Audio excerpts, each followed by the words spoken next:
So a lot of people ask, how do you structure an agency, or how do you structure a creative business?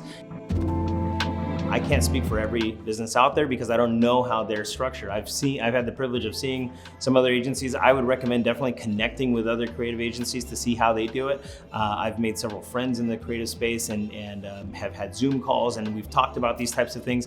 And one thing that I realized is everybody's different. Everybody sets it up slightly different just based off of their own makeup, the services they offer, what the leader's good at, what the leader's not good at, and what their emphasis is. So there's not like a monolithic answer as to how do you set up a creative agency. It differs from one agency to the next. I can tell you how we did it for us. For me, I never read a book on this. I had no understanding or experience of how to do it. I just learned from mistakes. And so I just started hiring people as I saw a need, as I saw a gap, meaning we were not providing the level of service or care that we wanted to, or clients weren't being followed up with, or we were just too busy. I just started hiring people. And after several years of iteration and figuring out, like, how do I make sense of this? I feel like we've landed on a pretty good system or an organizational hierarchy that works for us.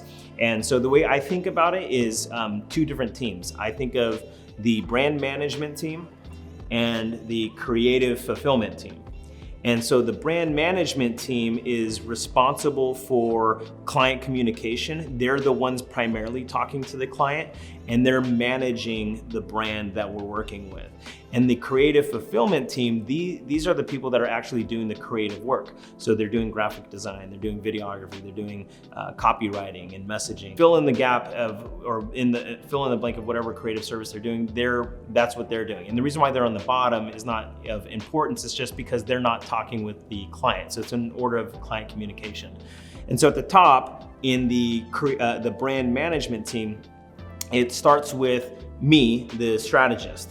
And so there's the brand strategist. So this is after it's sold. And so if you're working with a bigger team that has a sales team, it might start with sales. And then before then, there's marketing. And so I'm not getting into that because right now with me and Butler, I do all the marketing, all the sales and onboarding and strategy. So all of that is at the very top. So we'll just say it starts with strategy. So this is the person who's meeting with the client. They're understanding who they are, what their goals are, who their audience is, what they're trying to accomplish. And we do this through what we call a discovery session. It's usually about a half-day facilitated session. I facilitate that with the client's key stakeholders. And we just spend a lot of time and I ask them a ton of questions. And so it starts at the top with strategy. I then develop a strategy based off of that discovery session, and I meet with my project manager and usually either like a creative director or my marketing director. And that's, again, we're all at the top in the brand management team.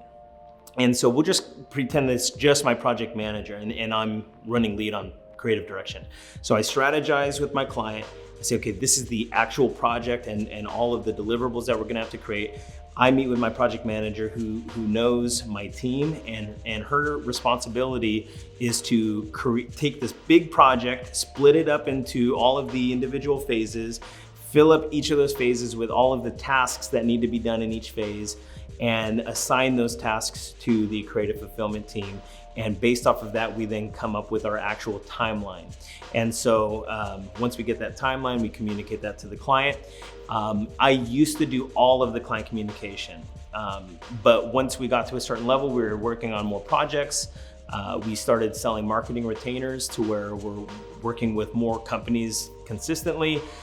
It was just impossible for me to be the one person doing all the client communication. I ended up being a bottleneck. So my project manager and my marketing director have actually stepped in to fill that void. And so again, those are people that my team that's in the brand management. And the brand management team, they oversee or assign the tasks and make sure that the creative fulfillment's getting done. And so even though a graphic needs to be done, it's really on the it's up to the project manager to make sure that that gets done. So I'm really reporting to one person, or one person rather is reporting to me. So that way I'm not having to manage all of those other pieces. And so that's the way we've divided it up, is basically two teams, brand management and creative fulfillment. And we're just continuing to add to our creative fulfillment team. If you are a solopreneur, if you're working by yourself, it's really gonna be the same thing. You're just all alone at the top of brand management, and your job is to onboard the clients, conduct strategy, be creative director, project manager, and then you're working with freelancers and you're outsourcing the creative fulfillment. But the hierarchy is pretty much the same. That's pretty much how we structure Butler Branding. If you guys have any questions, I'd love to hear them. Maybe after this, we'll show you guys a graphic of all of our teammates and who's doing what.